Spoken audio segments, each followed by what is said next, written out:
Good evening, everybody. Brian Neubert here from goldenblack.com, live in the Pinnacle Bank Arena press conference room here in Lincoln, Nebraska. There's a women's basketball game about to start out there, so I'm in here as opposed to out there.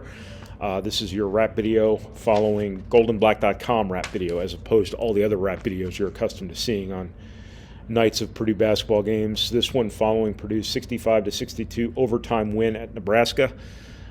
Thank you to the Purdue Club Hotel for your support. We appreciate it as always. I am going to make this quick in case the actual working professionals who use this room need it, and because I'm not feeling so hot, as you probably can tell by the fact that I look like death on a stick right now.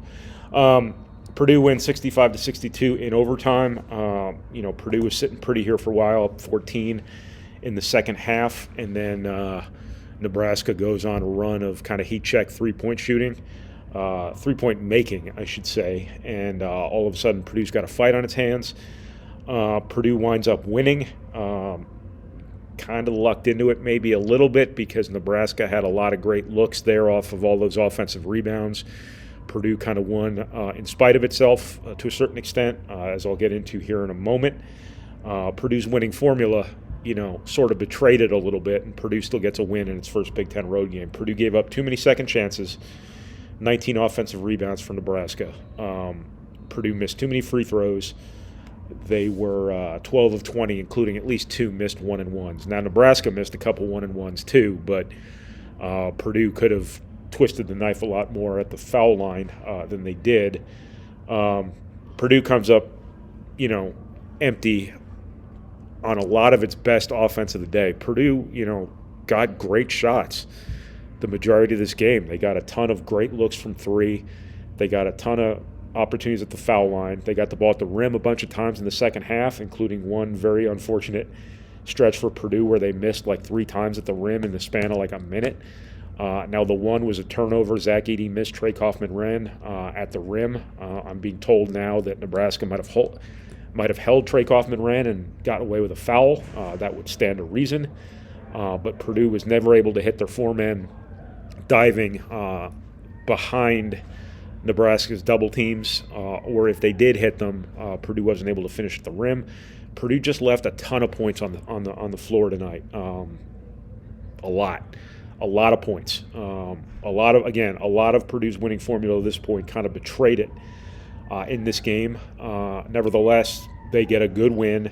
This is a much better Nebraska team than I think a lot of the Nebraska teams you've seen under Fred Hoiberg, and Purdue's lost here before, let's not forget.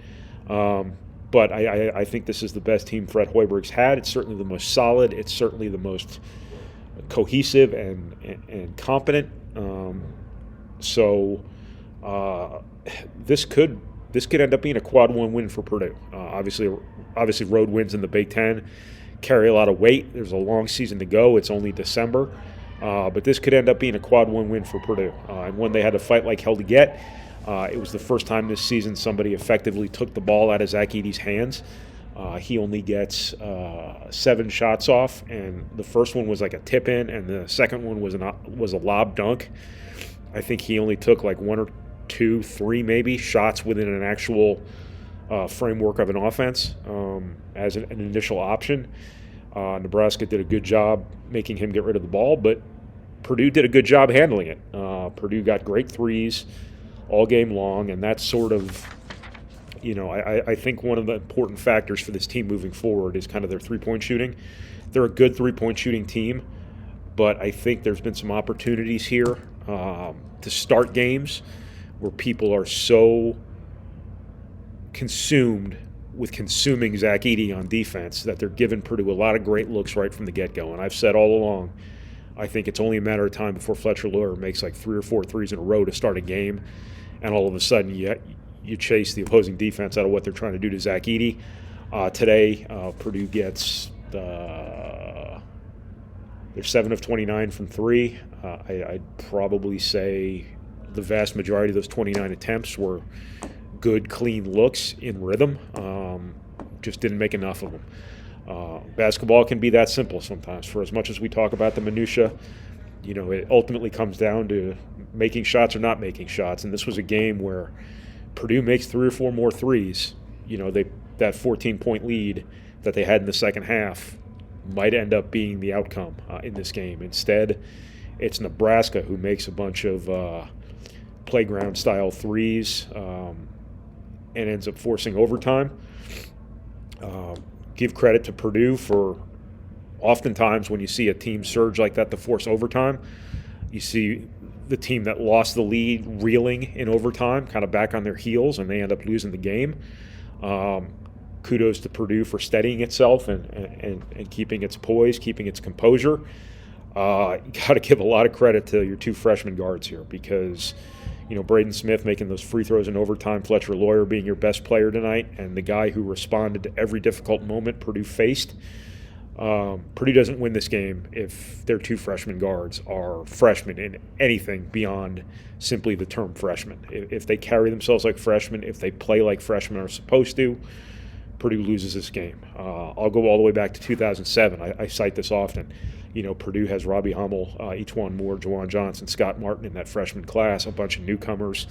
Too, Purdue had a bunch of games won on the road at Clemson, at Missouri. Those games were there just to be closed out. And, before long, the team with all the young kids, gets back on its heels a little bit. They end up losing both of those games. That's normal. That's part of the process for teams that are in the position Purdue's in. But there's not been a whole lot normal about this Purdue team in that regard. There's been a lot that's been abnormal, but not a whole lot that kind of fits that blueprint that teams like this normally face. Fletcher Lawyer was as clutch a game as I've seen from a freshman guard, and I guess probably Jaden Ivey had a couple years ago in the second half of the season. E'Twaun Moore was pretty good. So I think I just stepped on the hyperbole landmine there real quick. But Fletcher Lawyer, you can go through the play-by-play of this game here, and it seemed like every time Purdue needed a bucket or had to do something positive to fend Nebraska off when Nebraska kind of had it rolling, Fletcher Lawyer was the guy. I mean, he was a killer tonight. If you had an office pool or something, I'm not condoning gambling, but if you put some sort of skin in the game on Fletcher Lawyer scoring 22 points in his first Big Ten road game, but only going 2 of 10 from three-point range and having a dunk, you would have won a lot of money. But Fletcher Lawyer's temperament, once again, his fearlessness, show up, Braden Smith's spirit, his poise, his tenacity, all of that stuff matters. Braden Smith making those 4 free throws in the last 30 seconds overtime is, really, really significant, especially on a night when Purdue left too many points at the foul line.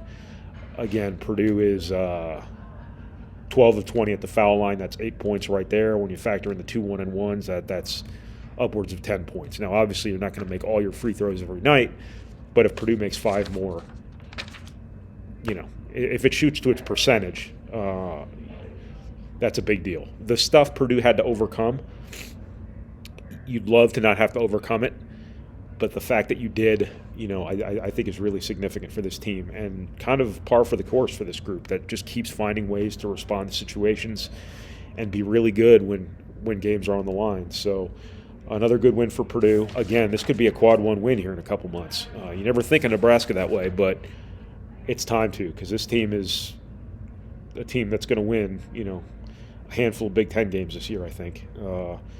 So that's what I got. I'm starting to get all congested here. I don't know what's going on. But from Purdue's 65-62 overtime win at Nebraska, this is Brian Neubert from GoldenBlack.com. Thank you to the Purdue Club Hotel for your support. Thank you for watching. Thank you for reading. Thank you for listening. And thank you for processing our materials, however congested those materials may be. So we'll talk to you guys again whenever. Thanks, everybody.